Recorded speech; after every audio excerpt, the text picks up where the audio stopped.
Bienvenue sur notre chaîne YouTube. Ici, nous décortiquons l'actualité, débattons des sujets politiques brûlants et analysons les grandes questions de société. Si vous cherchez un espace où les idées s'affrontent et où l'information est au cœur des discussions, vous êtes au bon endroit. Ne manquez rien. Abonnez-vous et activez la cloche pour recevoir toutes nos analyses, débats et interviews dès leur sortie. Ensemble, enrichissons le débat et façonnons l'avenir. Merci d'être avec nous et n'oubliez pas de partager vos réflexions dans les commentaires. À très bientôt. Peuple révolutionnaire du Grand Sahel, mon bonsoir à vous. Je vais revenir sur le sujet d'hier, le sujet de Solenzo. Parce qu'il y a des experts en manipulation, surtout dans l'autre camp, le camp des communicants des terroristes, qui surfent toute occasion pour essayer d'opposer les Burkinabés, pour essayer d'accentuer les divisions, pour essayer de créer plus de problèmes entre nous, Burkinabés, dans le but de rendre compliqué notre réponse aux défis qui sont les nôtres. Donc c'est pour cette raison que j'ai fait le choix de revenir sur ce sujet pour vous expliquer certaines choses en détail. Parce que quand nous évoquons par exemple le cas de Solenzo, il y a des gens qui viennent vous dire « Non, tu ne sais pas de quoi tu parles, parce que tu n'es pas là-bas, tu n'es pas de là-bas. » Mais nous sommes de là-bas. Nous sommes tous de là-bas. Nous sommes des Burkinabés et Solenzo fait partie du Burkina Faso. C'est une terre du Burkina Faso. Autant de Burkinabés de tout horizon viennent à Solenzo donner leur poitrine, autant de fils de Solenzo sont en train de combattre dans d'autres contrées au niveau du Burkina Faso. Ils donnent leur poitrine pour le Burkina Faso, pour le drapeau du Burkina Faso, pour la survie de notre nation, pour nos valeurs, pour ce en quoi nous croyons. C'est ça qui fait de nous des Burkinabés. Parce que tout ce qui se passe dans n'importe quelle contrée du Burkina regarde l'ensemble du peuple burkinabé, sans aucune exception. Si ça ne regardait pas les autres Burkinabés, pourquoi quand les gens font des manifestations là-bas, ils prennent mettre ça sur les réseaux sociaux et autres? C'est parce que ça concerne les autres Burkinabés. Ça concerne l'ensemble du pays. Mais quand il y a une situation de ce genre, il faut prendre la peine d'écouter les arguments. Parce que par moment, on peut poser des actes en se disant, avec la pleine conviction qu'on a raison. Mais quand on analyse toutes les implications de la chose, par moment, on peut se dire, ah, je n'avais pas vu ça sous cet angle. Mais il y a une évolution claire qui est là, mais il y a une confusion que des gens sont en train d'entretenir sciemment afin de pouvoir créer le doute. Il y a plusieurs types d'opérations militaires au Burkina Faso. Il y a des opérations de reconquête. Il y a des opérations de maillage et il y a des opérations de ratissage. Et vous prenez le cas de Solenzo, ça rentre dans le contexte des opérations, mais de la même chose que Falaguntou, ça rentrait dans le cadre des opérations de reconquête. Si vous prenez une localité comme Solenzo, dont la ville même de Solenzo avait été prise par les terroristes, un chef-lieu de province. C'était sous Damiba. Mais je vais rebondir même sur ça. Et réfléchissez un peu. Ceux qui font semblant aujourd'hui d'être solidaires du peuple de Solenzo, même si ceux qui ont fait la pagaille hier ne représentent pas toute la population de Solenzo, je vais insister sur ça. Ceux qui font semblant d'être solidaires de cette anarchie-là, ils étaient là sous Damiba quand les terroristes ont occupé la ville de Solenzo. Qu'est-ce qu'ils ont dit? Des mois durant, à partir de 19h, les terroristes étaient dans toute la ville. Ils rentraient dans des concessions, dans des maisons des gens, à l'intérieur de la ville pour extirper des gens. Pourquoi ces gens n'ont rien dit à l'époque? Pourquoi ceux qui font semblant aujourd'hui de vous soutenir là, ils n'ont rien dit, ils n'ont rien fait? Jusqu'à l'arrivée du président Traoré, qui a fait de la libération de cette ville symbolique une priorité absolue. Et même à ce niveau, des gens ont essayé de surfer sur ça sous le prétexte que ça serait chez lui. Vous voyez la perfidie de ces gens-là. Mais ça n'a pas marché. Donc je reviens encore sur ça. Vous étiez dans une situation où, dans la ville, le chef-lieu de province, les terroristes venaient à l'intérieur de la ville après avoir fait partie la police et la gendarmerie, qu'ils étaient dans une position difficile, en sous-effectif, sans matériel. et sans orientation claire de l'exécutif que Damiba représentait. Mais vous étiez à l'ère merci, en ville. À l'arrivée de ce pouvoir, les moyens ont été mobilisés afin de libérer la ville du joug des terroristes. Les forces de défense ont libéré la ville. Ils se sont installés permanemment dans la ville. La première phase de la reconquête avait été atteinte. Et ça, c'est très important à rappeler. Et maintenant, vous levez, vous voyez des gens qui vont venir vous dire non, on ne nie pas ça, mais on ne peut pas aller à 1 kilomètre. Mais écoutez, vous voulez aller à 1 kilomètre comment? Dans l'indiscipline. Il faut respecter ceux qui sont sur place. Parce que il y a des gens qui vont se lever pour dire non, en fait, vous ne comprenez pas, il y a du sabotage. Parce que souvent, on vous dit que les terroristes là sont à 3 kilomètres, mais personne ne va. Mais je vais vous dire quelque chose. Faisons très attention. C'est pas seulement à Solenzo, c'est dans beaucoup d'autres localités que des gens tombent dans ce piège-là. Si vous venez récupérer une localité qui était sous emprise des terroristes pendant des mois et des mois, les terroristes se sont forcément tissé des alliances dans la localité.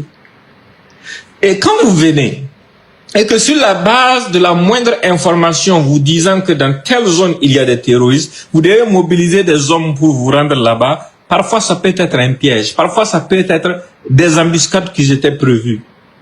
Parce que les terroristes aussi ne sont pas bêtes. Avant de venir se pavaner dans ces zones-là, ils savent exactement ce qu'ils mettent en place comme dispositif. Alors que le dispositif principal qui est à Solenzo vise à sécuriser cette grande ville. Est-ce que vous savez ce que ça demande comme stratégie, comme moyen, comme homme pour pouvoir maintenir cette sécurité, pour pouvoir vraiment consolider cet acquis-là? Beaucoup de gens l'ignorent. Ils veulent que quand c'est pas seulement là-bas, même à Falaguntu, moi j'ai eu la bagarre avec des gens par rapport à cette question. Il y a des gens qui ont te dit non, on ne comprend pas notre détachement. Si on dit il y a des terroristes par là, j'ai dit mais faites très attention. La guerre, on a reconquis votre localité, c'est-à-dire on a reconquis les grands centres urbains, on empêche les intrusions des terroristes. Ça ne veut pas dire que la guerre est finie, on est toujours en guerre. Et pour gagner cette guerre, il faut être discipliné. Il faut suivre les instructions des forces de défense et de sécurité qui sont dans la localité pour votre sécurité. Ça, c'est un. Et de deux, il faut pleinement collaborer avec ces forces de sécurité en leur fournissant toute information à votre disposition. Maintenant, ce qu'ils vont faire de l'information, ça, ce n'est pas votre affaire parce que ils sont bien placés. Parce qu'en travaillant en collaboration avec les services de renseignement, ils savent ce qu'il faut faire exactement à un moment donné de chaque information que vous allez mettre à leur disposition. Mais c'est pas tout qu'on va venir vous expliquer. Parce que si on vient tout vous dire sur la place publique, ça veut dire quoi? Ça veut dire qu'on informe aussi les terroristes de la stratégie et de tout ce qu'il y a. Ces forces sont là. Vous avez des fils de votre localité qui travaillent dans l'armée, qui sont dans d'autres localités. Demandez-leur comment ça se passe. Ils vont vous expliquer. Parce que c'est un processus. C'est parce que la guerre n'est pas finie qu'après avoir reconquis les grandes localités urbaines là, après avoir installé des localités comme Bani qui avaient été déguerpies par les terroristes, une grande commune qui avait été déguerpie par les terroristes, maintenant on va passer forcément à l'autre phase de la guerre. Je ne vais pas rentrer dans les détails. C'est pour cette raison, mais pour passer à l'autre phase, on a besoin de quoi? On a besoin de matériel et d'effectifs. Si vous voyez qu'il y a des recrutements qui se poursuivent, si vous voyez qu'il y a des formations permanentes, si vous voyez qu'à chaque fois on vous dit qu'il y a du matériel qui vient autre, l'armée ne se contente pas de se cantonner sur ses positions et attendre. Non, les gens sont en train de travailler sur des stratégies qui ne peuvent pas être dévoilées. On ne peut pas venir vous dire non, c'est tel jour qu'on va se lever pour faire des opérations de ratissage dans les villages qui agencent votre localité urbaine. Non, on ne peut pas vous le dire. Parce que vous le dire aussi revient par moment à le dire à des terroristes qui ont forcément des complices un peu partout. Donc ça rend un peu la tâche difficile. C'est pas à nous de décider de ceux dont le métier des armes est leur métier. C'est pas à nous de décider ou bien de leur dire exactement ce qu'ils doivent faire quand ils doivent le faire. Ce sont des experts, ce sont des professionnels, ce sont des aguerris. Ce sont des gens qui ont fait leurs preuves sur différents champs de bataille à l'intérieur du pays. Ce sont des gens qui se relaient permanemment et qui vont assister à d'autres types d'opérations dans d'autres localités de notre pays. C'est ce qu'il faut comprendre. C'est pour ça que j'insiste pour dire qu'il faut qu'on raisonne les uns et les autres. Il faut les apprendre à ne pas utiliser les raccourcis. Quand vous voyez certaines personnes, les apatrides, qui élèvent pour dire que « Ah, vous n'avez pas dit que Solenzo avait été libéré, non. Voilà, ça ne va pas à Solenzo. » On a dit que Solenzo a été libéré et ça, c'était un fait. La ville de Solenzo, qui avait été prise par les terroristes, a été libérée. On n'a pas dit qu'il n'y aura pas d'attaques sporadiques dans les petits villages tout autour. On ne l'a jamais dit. Parce que tant que l'ennemi est là, tant que nous sommes en guerre, on va faire face à des situations pareilles.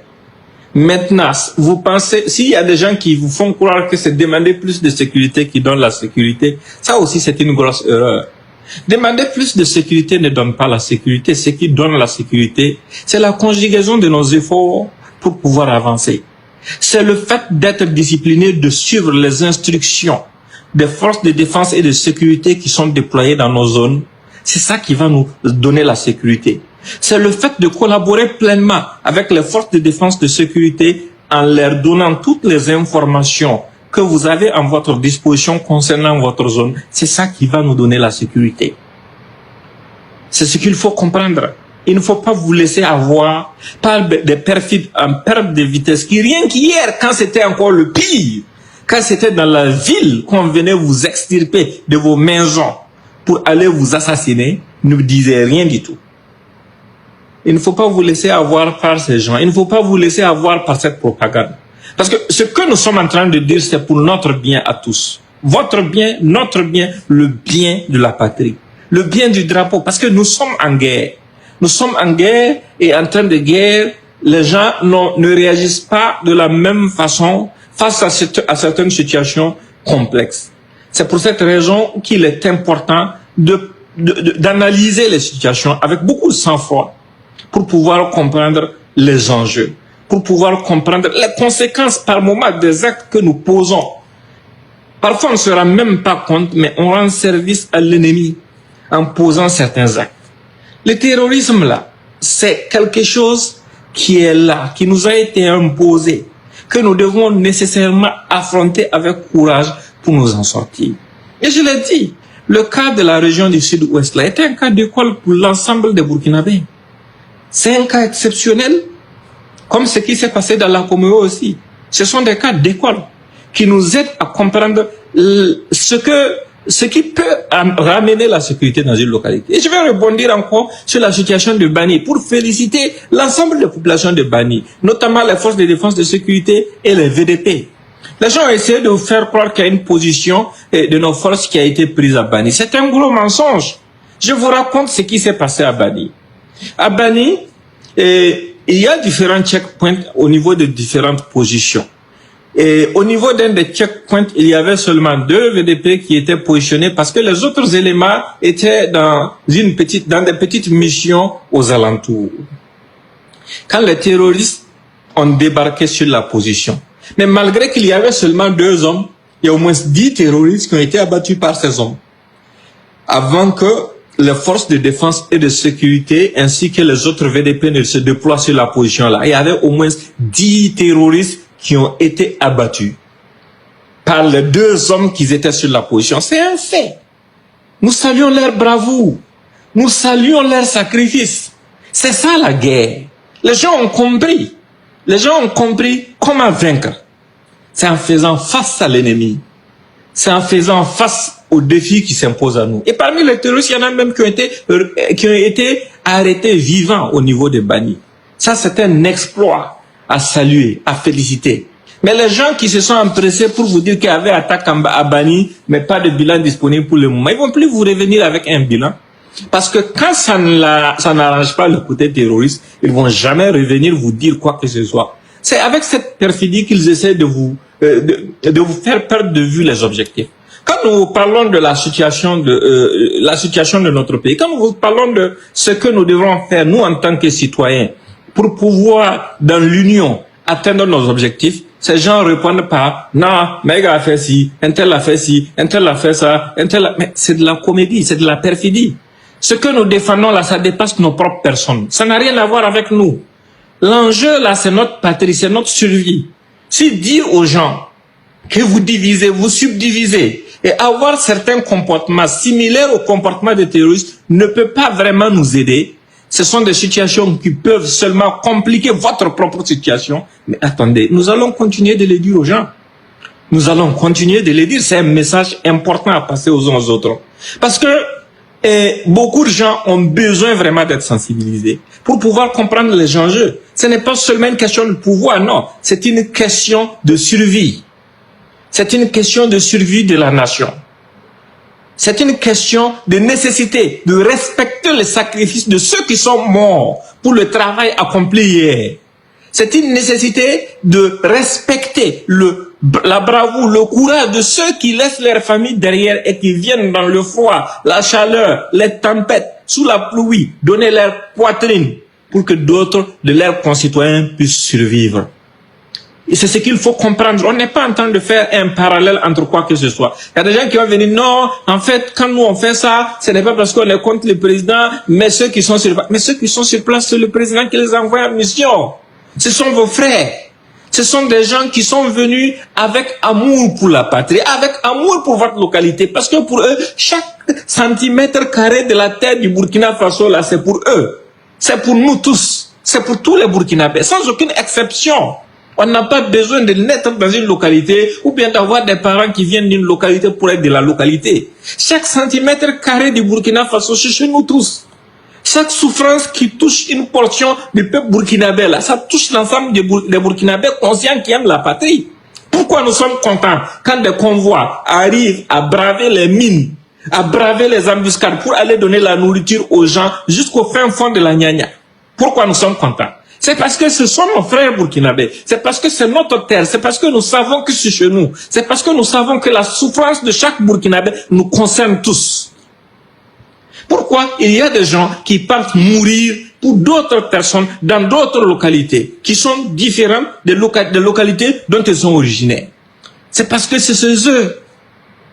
C'est ce qu'il faut inculquer aux gens. C'est ce qu'il faut apprendre aux gens. C'est ce qu'il faut dire aux gens. C'est le message que j'avais pour vous aujourd'hui et je vous souhaite vraiment une excellente journée. Je compte sur chacun d'entre vous individuellement pour le partager. Portez-vous bien.